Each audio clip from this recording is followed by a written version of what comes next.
Scary to Remarry himself, Shon Hyneman. Yes, you are back yet again. Yet again. Third time is a charm because we just keep having things to talk about here, Shon. So that's why you're here. Listen, we could always use men perspective. Yes, we value it. Absolutely. So the topic of submission came up.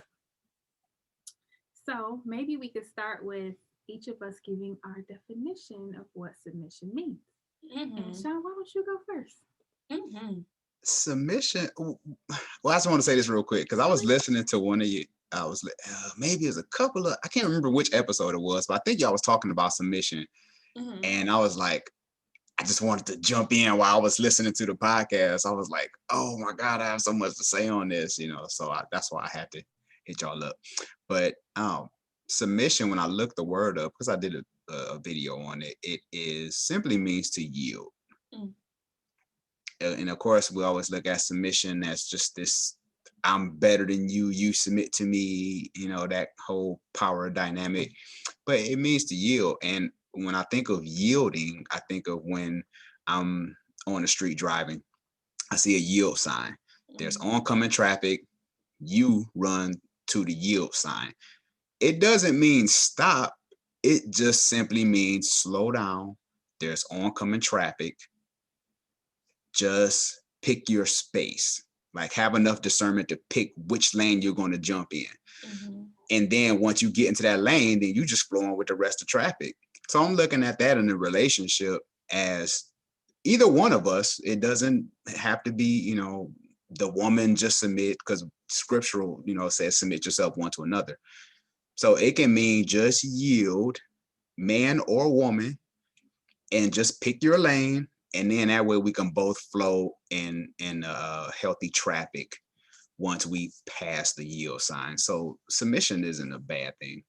That was good the way you put it. I'm definitely a sucker for analogies. I like that because it gives me a visual to see what this word means. And I think the yield sign is perfect. And not everybody knows how to yield. You see these signs on the street and people have no idea what this sign means. Child, have you driven in Illinois? Exactly. Yield what? Yield who? They have no idea what the word yield means. So that was a perfect analogy to the word submission and what that could look like. Yeah. Oh, and can I just add one thing to that is we just have to pick our spots. And sometimes even once we in traffic, once we at that yield sign, there are some people with the analogy that will just say, come on. They'll give you space. Yep. Right. Some people will give you space. So it depends on who you with. Are they willing to give you space when they see you coming? Are they willing to say, just come on? So I think that's why it's important depending on who we with. That was good. That was a added piece. I know, right? And I'm not sure if I can. So the word submission to me as it relates to relationships, in my head, it means to be selfless. It means to be willing to take yourself outside of something. So kind of put yourself outside of whatever is happening. That is my ideal of submission. But again, I don't have a lot of experience in relationships with this word. So I'm very interested in where this conversation will go. And, I'm hoping that I will learn some great things about what submission is in a relationship. Absolutely. And I mean, that's the hope, right? Is that we all grow and evolve from each of these conversations. That's why we have our expert from It's Scary to Remarry. No, that's right. To me, it means to consider the mission, consider the vision, and to respect it. You know what I mean? Which is sort of what you're saying, right? Like, don't be selfish, right? Be aware of other elements outside of you. I think we're just saying it differently, but I think we're pretty much saying the same thing. But I guess when I think about it, I think about in other ways that we submit, like when we're at work, we may not necessarily always agree with something, but we're like, but that aligns with the mission, or that aligns with the vision. Like, this makes sense. I'm gonna go ahead and do this for the better of the organization. If it was up to me, I wouldn't go this way. But I'm gonna go ahead and yield to what's best for the organization because it's not about me. That's good. And the paycheck. I know that's that right. Paycheck, Yeah. Shon, you right. Gotta get your money. Gotta get this money. Did y'all see There that we new go. emoji that got the on the iPhone and it's like this? I send it to you all the time, so you gotta see it. I'm like, what? We getting new emojis? Did I miss something? Yes, well, it probably ain't even new because I'll be late, so it's probably not new. It's probably been there since like the iPhone was invented. Okay, this was the original emoji. Like, no, but hilarious. But yeah, but I think too, it's important to know that everyone has a different idea of submission, because I think that the word in itself can be very intimidating, specifically to women, because I think that especially in these modern times, it's thought of as being less than or like subservient, right? And like more so obedience. I agree. Where did that come from? Like, where did that idea come from? Obedience? No, the idea that submission meant that women were less than. Like, where do you think that ideology came from? So I suspect, and y'all feel free to jump in, that it came from just historical times where women weren't working, right? And men kind of were head of household. They were, and women were almost thought to be almost like dependents. Like women would kind of go from their parents' house to get married, go to a man's house, when they were young, and he would take care of her. Yeah. Right. And she would, in a sense, obey. And even religion, I will say, I think that a lot of people manipulate scripture and they try to make it as though the man is the authority and women, you need to submit, right? Like people say that all the time, but I think they say it in the context of you need to obey. Yeah. That's good. So those are my thoughts. What do you think, Shon? Yeah, I agree. I think some of that is the whole patriarchal thing, and men being these providers and women being the caretaker of the home, and he's bringing home the check, so he's paying all the bills, so she don't have much say so because she's quote unquote submitted under his authority. I think, and we still, even to this day, still kind of have that mindset. I'm wondering when can we renew our minds in that area? Like, we still think of submission that way. And I'm thinking, when was the last time you seen somebody, have somebody stay at home and she was just totally submitted? Women, y'all getting it. Got degrees, got the car, got the job, got the house, so it's more of like, almost, I would imagine, almost maybe a power struggle in this day and age. Like, cause shoot, he can be submitted to you, cause shoot, he might be out of a job or whatever, or whatever dynamic that works, so. But I think that that's exactly what it is. I think that the fact that women join the workforce and women are educating themselves and earning lots of money and becoming entrepreneurs, and shouts out to International Women's Day was on the 8th, but it is a Women's History Month. So shouts out to that. But I think that does present a power struggle, because now it's like, well, what does this mean? What is the new dynamic? Because before, I almost had to submit, right? It would behoove me to submit, but now it becomes, I think, well, I don't have to. You know what I mean? So I think that that's part of the whole complex here, is that number one, what does it mean? And then number two, I think a lot of women have an independent woman complex, right? And so it becomes like, okay, even just in a regular schmegular decision of like, oh, I want to buy this, and like the husband might say, oh no, we don't need to buy that, and the wife might think, I'm the one who makes the most money, I'll buy what I want to buy, do what I want to do, go where I want to go, right? So is that respectful? Is it, but I think that it does present a new dynamic, and I think that we're still trying to navigate that. What does that mean? How does that look? What should it be? And then, also the way that marriages are now, even with like, gay rights and things like that, it's almost to the point where, and maybe even rightly so, we can make our marriages be whatever we want them to be. That part. Right? I would agree with that. I think it kind of opens things up, which might be great because maybe the old way isn't working for some people. So maybe they need something new, something that they can submit to, or something that they can align with. But yeah, I think that that's why it comes into question, is because now things have shifted and we're trying to figure out, how do I operate in this new world? Yeah, because times have obviously changed since the Bible was written and things like that. Like our family, I mean, I saw a meme that said after COVID, there's got to be a new version of the Bible coming out. There's got to be a new version. People been saying that BC no longer means like before Christ, and now it means like before Corona. COVID. Yeah. That's funny. Oh my God. But yeah, I think we do deserve our own edition, though. I mean, it does need to be like, another chapter. It has to be a new book or something. I mean, it has to. Like, we gotta work with the times now, Bible. Come on, Bible. Jesus. Yeah. But no, that is interesting. So that's interesting. So, Shon, you said something like we need to change our mindset. So how do you think we go about doing that part? I think it comes down to healthy communication, especially when you're in the dating phase. Asking a man, like, and I talked about this before, with men, as a man, were you ever submitted to another man's vision? And I think that's something that's worth asking on a date. Like, as a lady, you can ask him, well, who are you submitted to? Because if he submitted, example, I was part of 2 mega churches. I've seen it grow from 50 members to 10,000, 20,000 members. I saw how that worked. So I was submitted to another man's vision, another man's dream.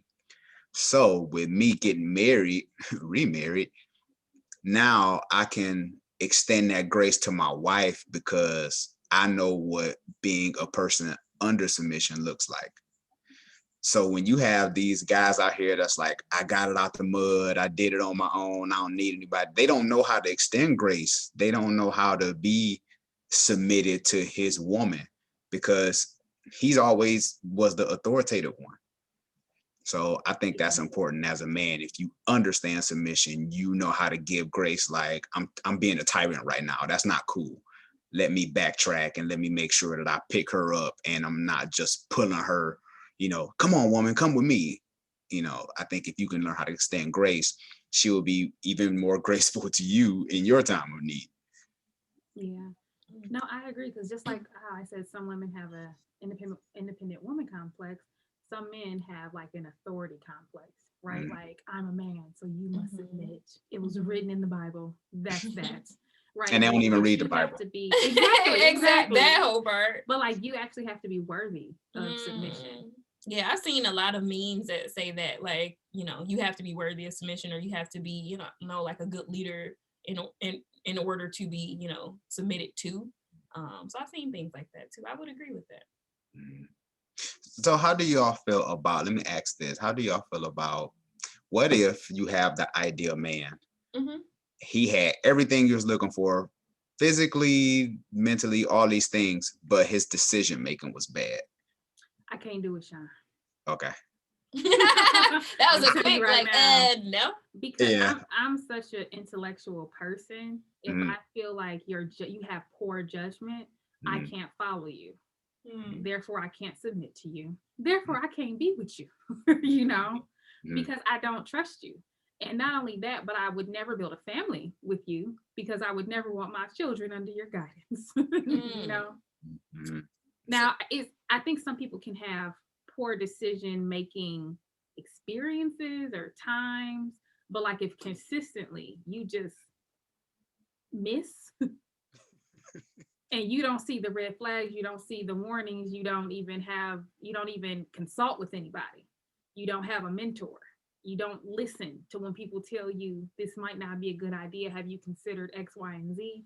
Then I can't. I have more respect for you from a distance.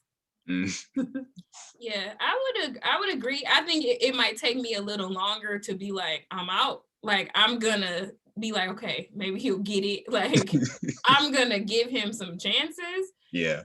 But then eventually I'm gonna be like, all right, because now, these poor decisions that you're making are not decisions, they're choices. Like you're choosing to do these things. So then that's gonna make me be like, no, like I can't do this with you because now we wasting time. And what I don't have is time. So that's the most precious commodity. That's why I'm out. Hey, I'm out. Can't be wasting my time. But that is interesting. So I think I would say, no, I'm out. Yeah, because I think with decision making, it's, if you look at it from past mistakes, or maybe he was younger, these kind of things, like we all make mistakes, so I'm trying to figure out, like, how do you look at how he move? Is it through his money? Like, does he make poor, and then how do you know that he makes bad decisions? Mm-hmm.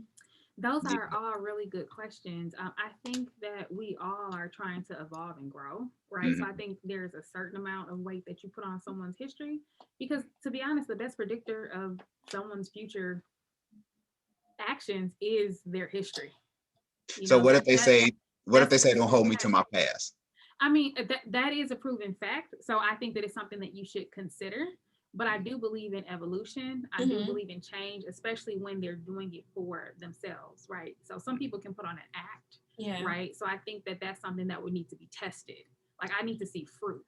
If you're telling me that you're a new tree, then show me the fruit. If I can't see the fruit, then I don't believe you're a new tree. I agree. Yeah, I mean, you could be like, well, don't judge me from my past, but then it has to be like, well, what are your actions doing now? Because if you're still making those same poor decisions, it's like, well, you haven't really learned from your past because you're still repeating this cycle. So I need you to figure out how to break the cycle so that you can move forward and that you can evolve. And I think too, it's also about what effort do they put forth, because sometimes people just keep failing, but they're not necessarily doing the same thing. They keep trying something new, they just haven't found what worked. So I appreciate the effort. Sure. I can appreciate that at one point you will get it right because I can see the fight in you. Yeah. So I don't think it's just about, the fact that you failed. We're all failures. If you haven't failed, then you haven't tried anything worth talking about, right? But I can appreciate the failure if I can see the progress. Yeah. And to me, that's the fruit. Yeah, it has to be some action. But don't ever claim to be a new tree child. Yeah, without no fruit. Yeah, gotta be some action steps here. Jackie Jack is in the chat. What's up, Jackie? Hey, Jackie. So Jackie is asking, would you stay with a partner like that? Good question, Jackie. Go ahead and flip it on him, Jackie. I know, right? I'm just like the third host. Like, I'm all like acting like interviewing y'all now.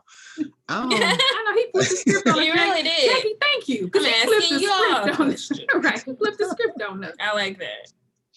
Yeah, I agree with what both of you all say. I think a lot of it comes down to fruit and what are you doing now, and giving people grace, the time to grow and mature. Like, what are you willing to, how long are you willing to go through this process? And I think that's why it's important that if you are trying to attain a goal, you probably need to give that person a deadline.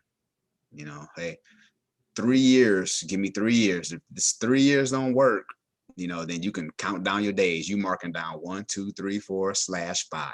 This is a week. You got something to work towards too. So I think if you give that person that time, and if it doesn't come to fruition, you have to be okay with moving on. I mean, because I've been through a divorce. I've thrown away dreams. So it's one of those things where you have to be honest enough with yourself to say, you know what, I'm done with this. Exactly. For whatever it's worth, to sacrifice for the better of the family. Yeah. I also think it depends on what it is, and is it causing harm to whatever the overall vision or mission is, right? And then I think too, sometimes people just struggle with certain things, so it might take them a little bit longer. So you want to give some grace, right? Because sometimes when people continuously fail, that can be very difficult for them to keep picking themselves back up. Sure. But eventually, if they keep on doing it, you want to support that. But I think for me, if you're all talk and no action, that's a wrap. We can only talk for so long. Yeah. But I mean, if you haven't even taken a baby step, then that's when I'm like, I don't believe you. I don't believe you. That's all I'm saying. It has to be some type of action, and you would have to be able to communicate that with me too, that, you know, these are the things that I'm working on. This is how I'm trying to complete X, Y, and Z. I think that's also important in being able to communicate the steps and the where you are in the process as well. And not just having, you know, that person guessing like, well, I don't know, like I think they work out, but I don't really know. And, you know, just having open communication with what that looks like. Jackie said, I think that's an important part of the relationship. You have to have a similar mindset on how you're going to raise your kids, money choices, etc. I agree. Jackie. Yeah. And like you said, Chanel, I think it's the communication piece. So even if like one partner is saying like, oh, I'm going to quit my job and start this business, and they quit their job. But they didn't start the business. Right. So what's going on? But then like if you can talk about deadlines, like, you know, like, okay, I understand that you're stepping out on faith and whatnot. But I'm gonna need you to start doing some movement here. However, you got 3 months. What does it look like? Right. Where are you at in this process? If I don't see an LLC, I don't see this, I don't see that, then guess what? Then it's like kind of agreeing on what the next step is. If you haven't done this in this amount of time, then you're going back to work. Yeah. Or then you're doing this or you're doing that. You know? Yeah. I totally agree. Because transparent moment, even when I restarted my YouTube channel, because I had a previous YouTube life before this, like I was making money off my YouTube channel, everything.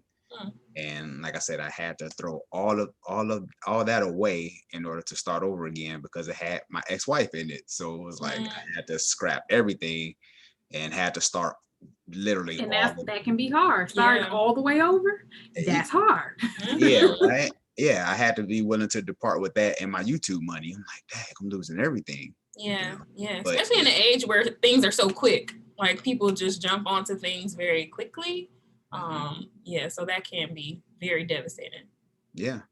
And I told my wife now, I said, this is my plan with the channel. And, you know, I plan on getting to this amount of, you know, subscribers or whatever. Like I gave her the blueprint and where I plan on going with this.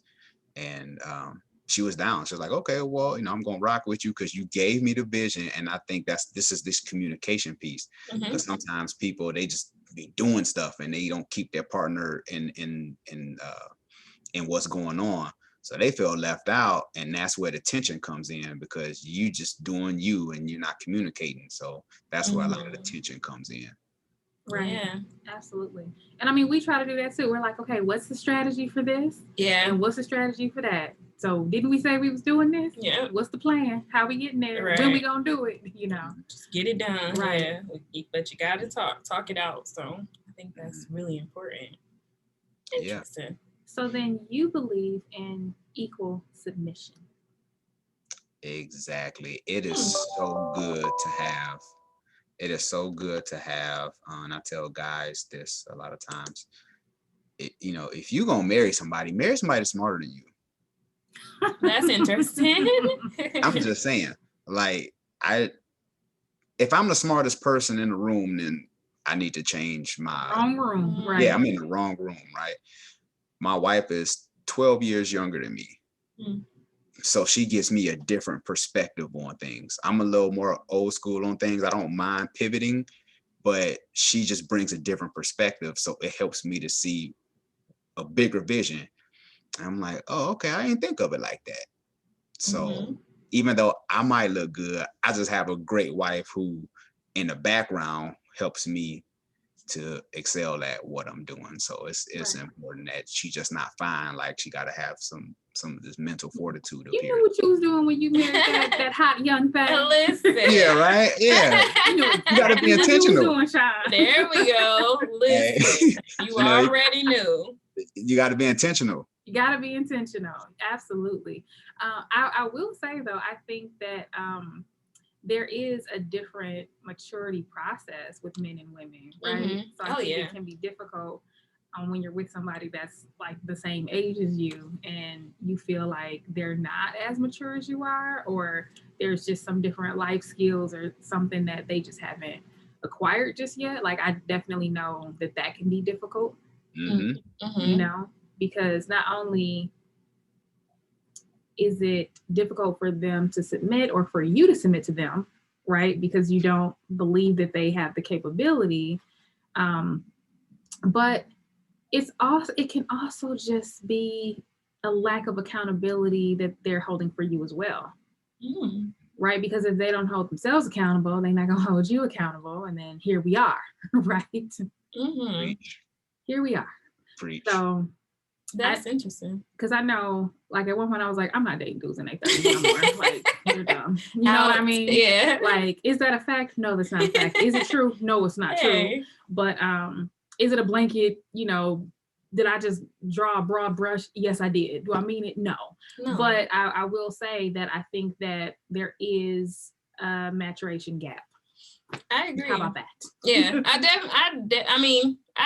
think that's like a scientific fact. Like, it has to be that's true. Because my personal study has shown.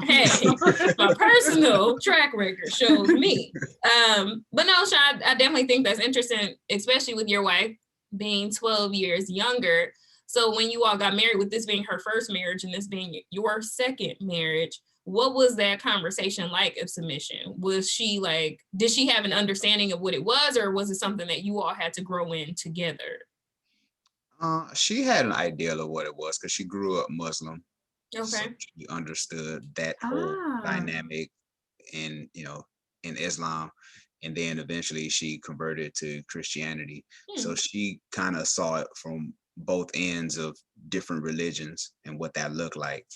And then her just growing into it. And then a lot of submission comes from me having healthy communication with her, following through with my word, just being the man that I'm supposed to be. It's easier for a woman to submit when, as a man, you're doing the things that you need to do. It's just that much more difficult when you're not following through with your word, or, you said you're going to be home at 7, you ain't come home until 10:30, and it's like you're constantly doing these things that makes her lose trust with you. So as men, if you're playing your part, if you have to jump on top of a table in your kitchen and tell everybody that you're the man of the house, you're not the man of the house. Yeah, right. It just, respect, it just is like, it just shows up. It doesn't need to make an announcement. So when I played my part, it made it easier for her to submit to me, and vice versa. Absolutely. I read something before that said that you should never demand respect, right? You should only command it, right? Just simply don't accept anything that's not it, right? And I agree with that. I certainly agree with that. I know too, I was on TikTok, believe it or not. I'm sort of embarrassed to say that, but yes, y'all, that's where my 34-year-old self was. I was on TikTok, and I saw this one TikTok, and it was talking about Ephesians, and it was saying how women are to love the men.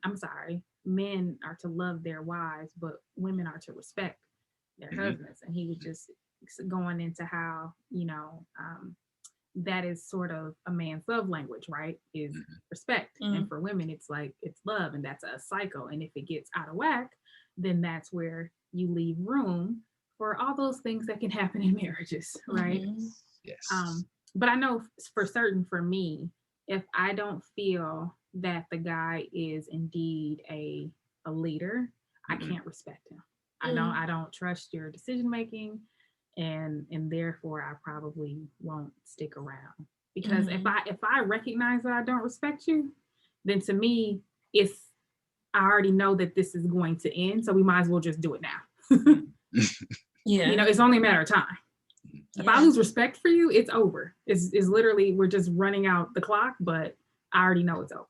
Yeah, I think you see a lot, well, not you see a lot of that, but, that's where that independent women syndrome will really like take heed, is in that aspect, because then it's like, well, I don't need you. Like, I can do this stuff on my own. Like, I make more money than you. Like, kind of that belittling rhetoric where it's just like, I'm about to go in on you because I don't really need you like that. And that's why I gotta go. Yeah. That's why I have to go, because one thing that I could never forgive myself for is literally emasculating somebody.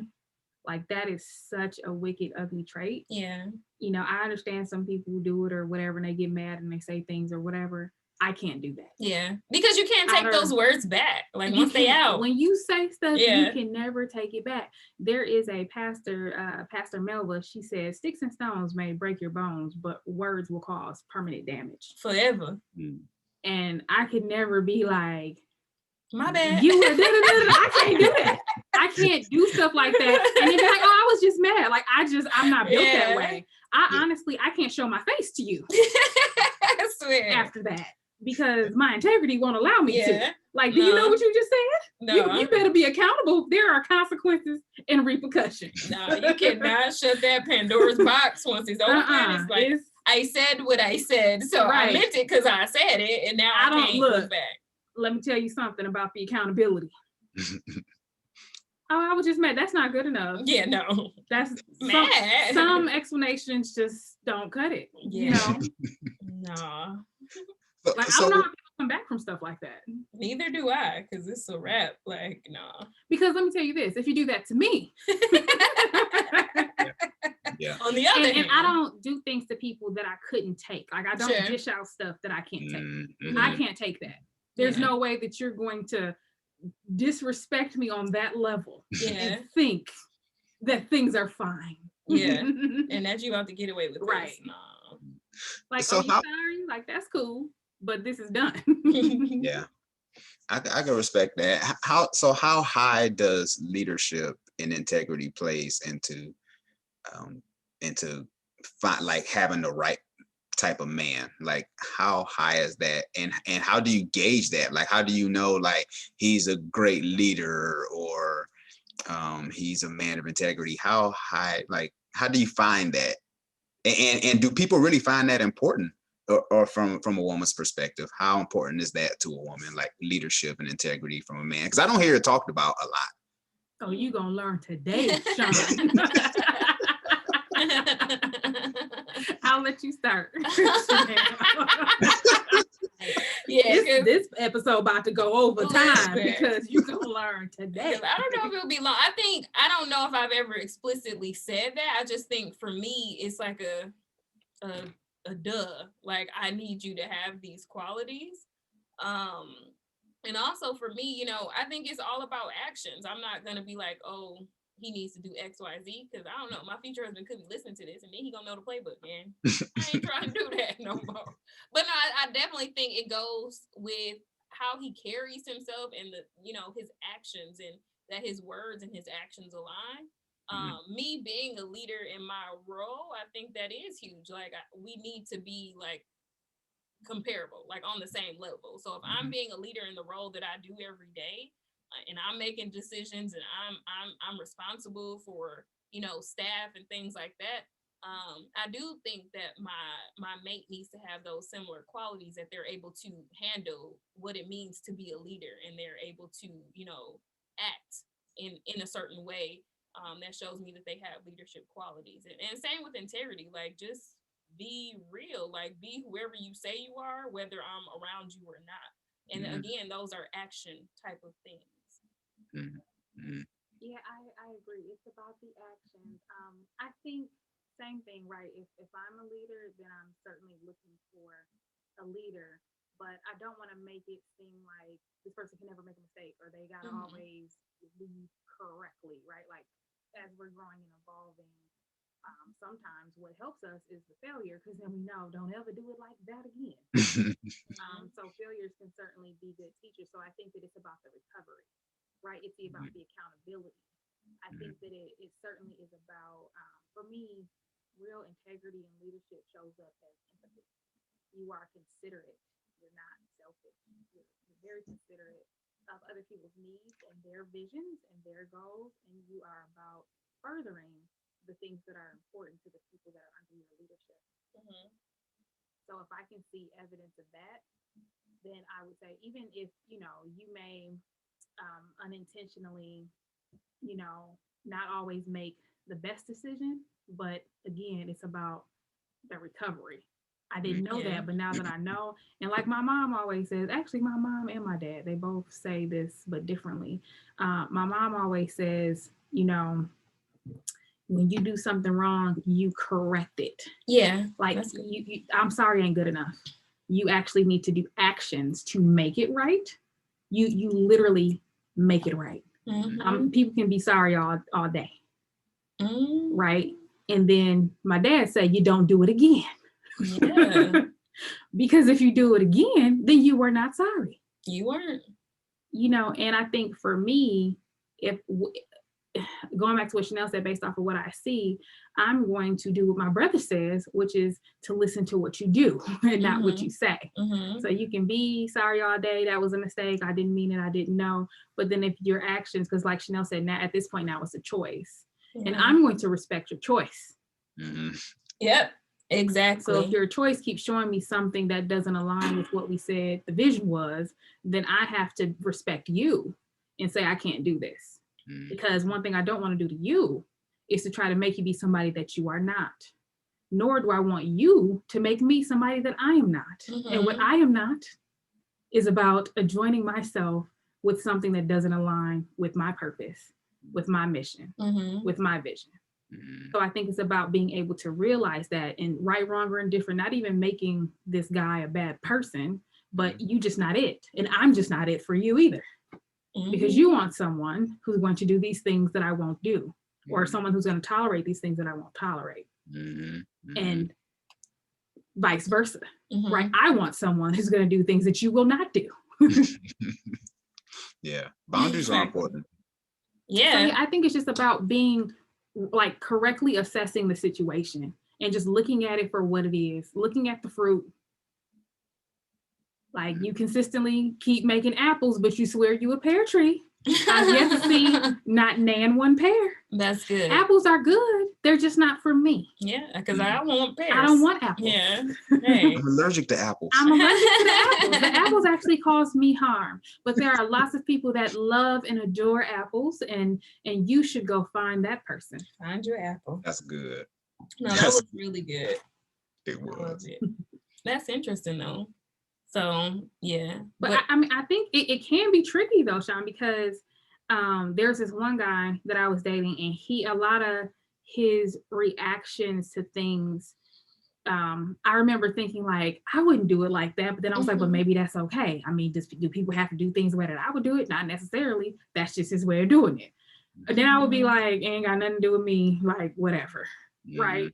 But then when it had something to do with me, I was like, this I almost cussed. Whoa! I was like, but I will say this, I did tell him, I was like, yeah, you ain't gonna do that to me though. Like, just so we're clear. Right. You know, because this may ain't work with such and such. Hey. That doesn't work over here. Yeah, right. But the thing is that, you know, if somebody shows you who they are and you don't believe them, you can get mad at them all day, but you're the one who didn't respond to what they were showing you. Ooh. Right? So it's like, yeah, that was foul or whatever, but it's like, hey, the writing was on the wall, all the flags were there, I didn't react to it. Yeah. So then, you know how they say, like, watch what people do, because as soon as they get the opportunity, they will do it to you. Absolutely. If somebody's a liar and they're always lying on other people, and you're like, ooh, they ain't gonna do that. Yes, they will. As soon as the opportunity presents itself, they will do the same thing to you. Yeah, because you've already seen the characteristic in them. Yeah, it's who they are. Yeah. Right? This is them. But we always think we so special. Listen. That's another complex that I think women have, is we be like, they ain't gonna do that to me. Yeah. Oh, he ain't gonna do that to, he did that to her. He ain't do that for sure. I've had to learn that so many times, to the point where I was just like, all right, breaking the cycle, because I cannot keep doing this. That's a topic within itself. That's a good one. Breaking the cycle. You got to. But first you gotta know it's a cycle, Shon. That part, yes, you do have to recognize that. And then you gotta realize that you play a part in the cycle. Like, I'm allowing the cycle. Right. What am I doing? Yep. What am I doing? What am I saying? All of that. Most people think they're the exception opposed to the rule. They, everybody like to think that, it can't happen to me, and then you got a story to tell a couple years later. You like, girl, if you only knew, And then here we are, right? Talking about it on this podcast. Right. Hey, but that's all good. I love it. I'm definitely interested to think. So what do you think about, like, because you're technically like in a millennial marriage, your wife is 12 years younger. So what does submitting look like in a millennial marriage? Yeah. Well, thanks for allowing me to be in a millennial marriage. If I tell my age, but I just think it looks like, because she makes money, she has a career, all those things. So you have to be able to, the communication piece has to be vital. It has to be. And you have to have somebody who believes in like this one shared vision. And of course, I think spirituality plays into this as well, because we both read the Bible, we both have this understanding. I think that's very important. And that was one thing that I just wasn't going to have. When I remarried, I was like, I need you to be a believer. I need you to believe the same things that I believe, that I'm not just talking out the side of my neck, that, this is what we both agree on, that I'm not the final judge and jury. You're accountable to somebody bigger, and I'm accountable to somebody bigger too. So I think it makes it easier for, again, us to submit to each other. I think that's huge, us submitting to each other, because I can see some things that I'm like, you know what, you got a point, opposed to downplaying her opinion on something. Like she don't know what she's talking about. It's easy to be like, oh, I done been around the block before. You don't know what you're talking about. It's easy to play that card, but I respect her individuality, and I respect the way she see things. And it's really about just respecting that person that you with. If the respect is mutual and you have somebody with good morals and values, I think it can make the relationship easier, because I feel like we don't struggle in the submission area. Because I don't try to throw around my age or my title or experience or anything of that nature. I come to her as like a servant, like serving her and her needs. Yeah. And then that way it just reciprocates. I think that's what people missing. People like to try to play this leadership role. And it's like, she's looking at you like, you're really not a leader, because truth be told, last week you didn't, Yeah. So if I'm coming into their serving, it makes it easier for her to submit to me when I have an idea, because it's mutual. I agree. It certainly works when it's mutual, right? But then if it's one-sided, then of course that won't work, because then if you're always playing the servant and she's never considering your needs, then that creates a whole nother cycle. I was wondering, what role do you think money plays in this? Because I know you had made this one status this one day posing a question, who is head of household? And so then I was like, the person who contributes the most financially, like according to the IRS. Yeah. Right? Not me. Right. But of course, as a former tax preparer, it's the person that contributes the most, more than 50%, to the household. And I think that in the past, or at least before women were so heavily involved in the workforce, the reason why there was no debate about submission was because men had financial authority. So what role do you think income plays? It depends on the person. It really does. Some people, they're able to make some money and then they feel as if their money validates them, so they like to throw it around, I'm the powerful one because I make all the money. But one thing I like about my wife is she's a giver. Like, she cares about homeless people, she cares about kids and stuff like that, because she's a nurse. So she loved the marginalized. To me, that says, oh, okay, she has a bigger heart. It's not just about money, because she will give it away. And she understands the law of reciprocity, right? She understands that. So to me, I'm like, this is valuable. So she doesn't throw around her money, in my face. It's and then on top of that, it depends on who's more mature when it comes to money, because not how much you make, it's how much you spend. It's how much you keep. Yeah, right. Yeah, it's how much you keep. Because I know a bunch of people who make six figures and they broke. You know, so money really don't impress me, but I think at the same time, if you're a good steward over what you have, then that way y'all both can work together because y'all understand it's a bigger vision opposed to me just making more money than you or vice versa. It's like, no, we have a shared vision. We're going to save for this house. Let's come up with a strategy. And this is where the leadership come in. Let's plan together and let's make this work. Let's make our money work for us. Are we investing? Are we saving? Are we giving? You know, so when we make our money work for us, I think regardless of whoever make more money, if they can respect the overall vision, it makes things easier. Yeah, it is easier to respect the vision when you were included in the plan, right? So if you help to create the budget or the vision and the mission, then you already have skin in the game, right? There's shared fate there. Same thing with even just like chores and taking care of the children, right? If we agree that this is what the schedule is, Tuesday, Wednesday, I'm doing this, Thursday, Friday, that's you, them your kids, right?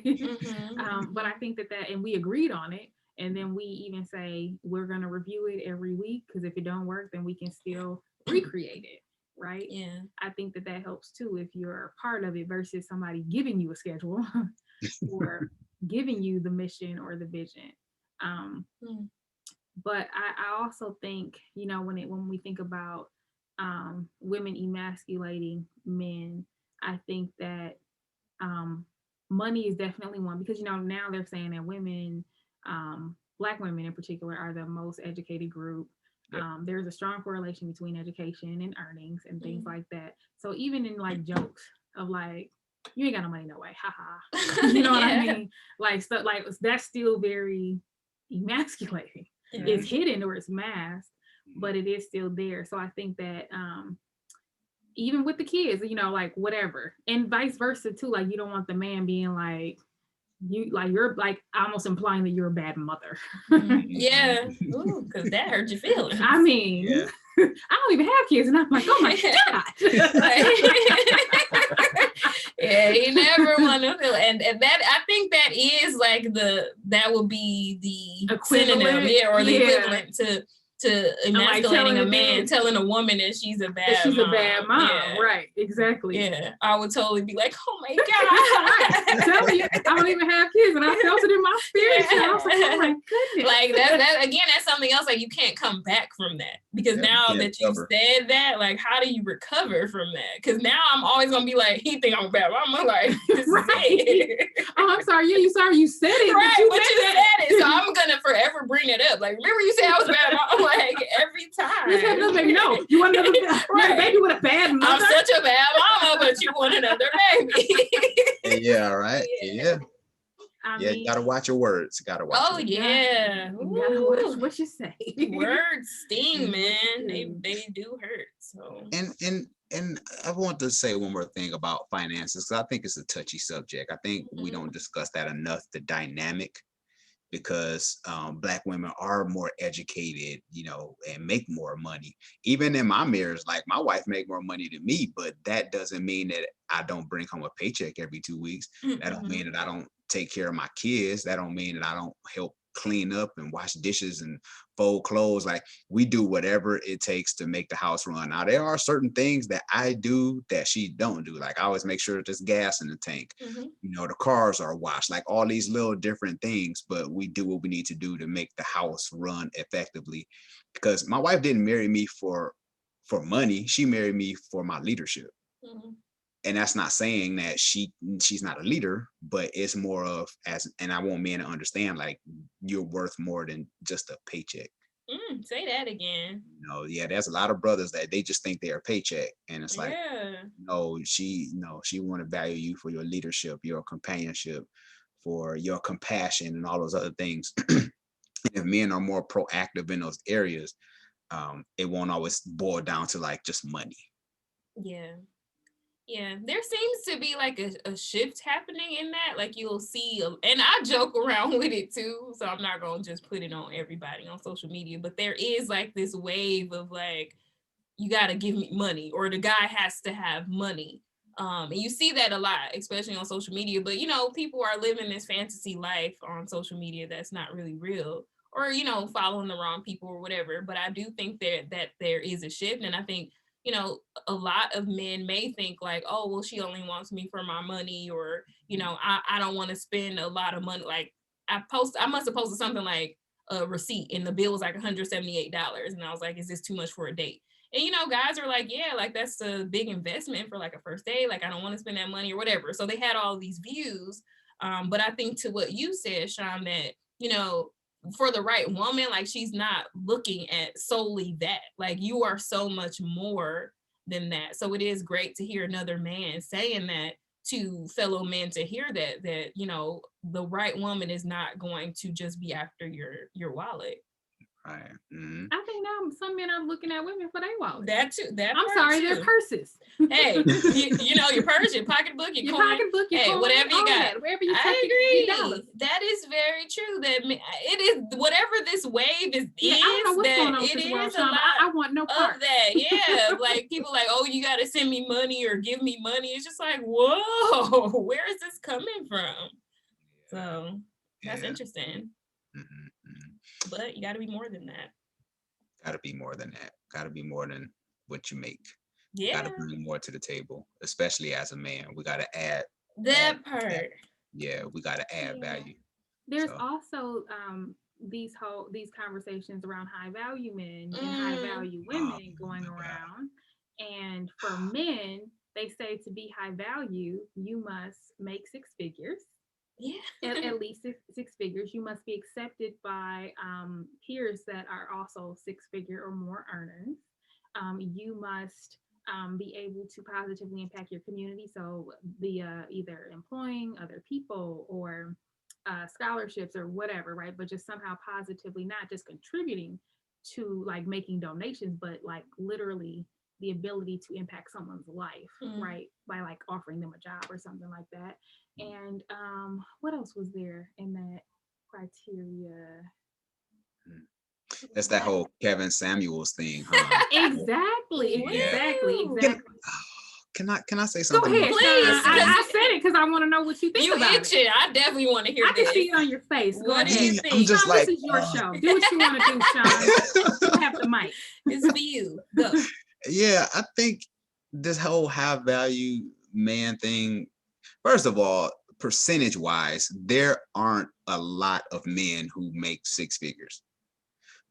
So the dating pool, when people say, and I said this earlier, it's not how much you make, it's how much you spend. So you can make six figures, but if your lifestyle is, $99,000 a year and you make $100,000, like you're in the same boat as the guy who make $25,000 a year. It just looks different. But I think the whole high value man, I think it's subjective. I think depending on a woman, because if she got cheated on in her last relationship, her high value man can be somebody who's faithful to her. Perspective. So it looks different. So if you want a man that makes six figures, you don't know what comes with the man that makes six figures. He might not be the only person that you ain't the only person that want him, because he's from a smaller pool of men. So you can't expect the more things that you want from a person when you're dating, it shrinks the dating pool. I want a man, okay, you start at 100%. I want a man that's 6'5". Okay, so let's cut the cake in half now. Because all right, a piece of me is dying, Shon. I can't have my 6'5", boo. Oh, what, this is no longer Shon's show. Cut. Oh no, we already at 50%. Jeez, and we ain't even talking about black men yet. Right? Exactly. You see what I'm saying? So you have to be very, you have to see what you really, really value. Yeah.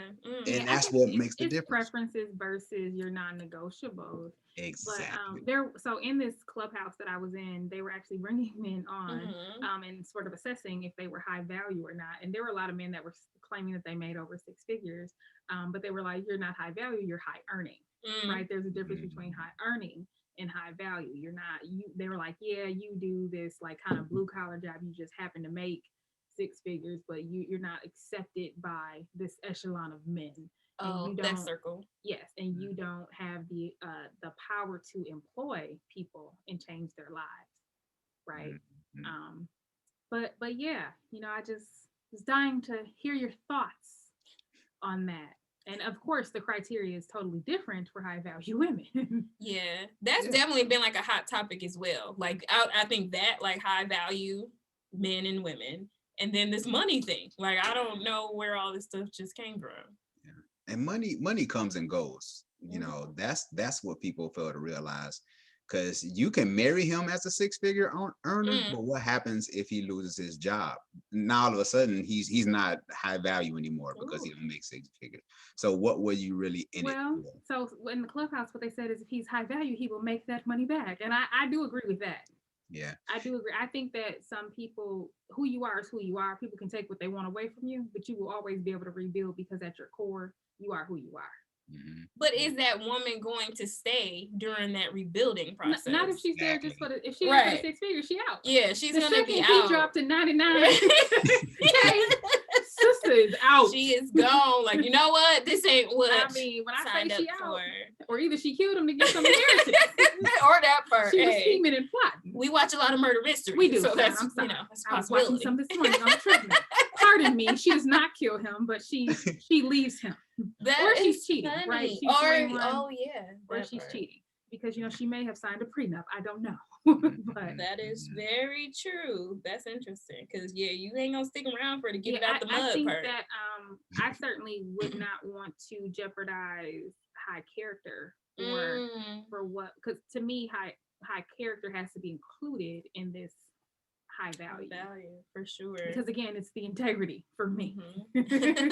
and that's what makes a high value man for you, right? And that's the way I felt, because I'm like, I needed a high value woman. To me, is somebody who has the integrity, who has purpose and loving and caring and committed, like the intangible things, the things that you can't see. Now, of course, you want somebody that's fine, you want somebody attractive, but I'm like, I saw your wife. She does look like Jill Scott, honey. Okay, she's gorgeous. She's a baddie. Got the and all that. I'm like, okay, Mrs. Hyneman. Hyneman, shouts out to her. Yeah, baddest chick in the game wearing my chain. Yes, on your t-shirt. And she was on your t-shirt. Yes, she sure was. Yeah. So, yeah, but the high value thing is subjective. So, yeah, just interesting. That's been an interesting conversation. I think those conversations, for me too, I definitely think it's subjective. And I think you got to be careful with it because, like you said, with the cake analogy, again, I really like analogies. Like, you gonna have like a smidgen cake once it's all said and done if you have all of these like checks. And then here's the catch: he has to want you. That part. So, and that's what Kevin Samuels was saying. Kevin Samuels was saying that he don't. So I don't know. Yeah. But Jesus. I don't know. I think that I certainly don't think that people should settle though. I think that but you have to really understand what your non-negotiables are and stick to that. Some things that are preferences. But I will say this though, I do think like I'm still not mad at the girl who wanted the 6-figure earner because she made the 6 figures. And that's what I didn't get with that one. Wanting someone that's representative of who you are. Because then he was trying to say that she was ugly, but I was like, but she makes 6 figures. And she had like several businesses. So I was like, what are you talking about? But yeah, that's neither here nor there. So I didn't get that. But yeah. Interesting. Dang. Oh, Kevin Samuels. That's an episode in itself too. We are going to talk about high value women. Oh yeah. When B comes on. Yes. So, that's going to be good. That'll be a great one. We will talk about that at that time. All right. So yeah. So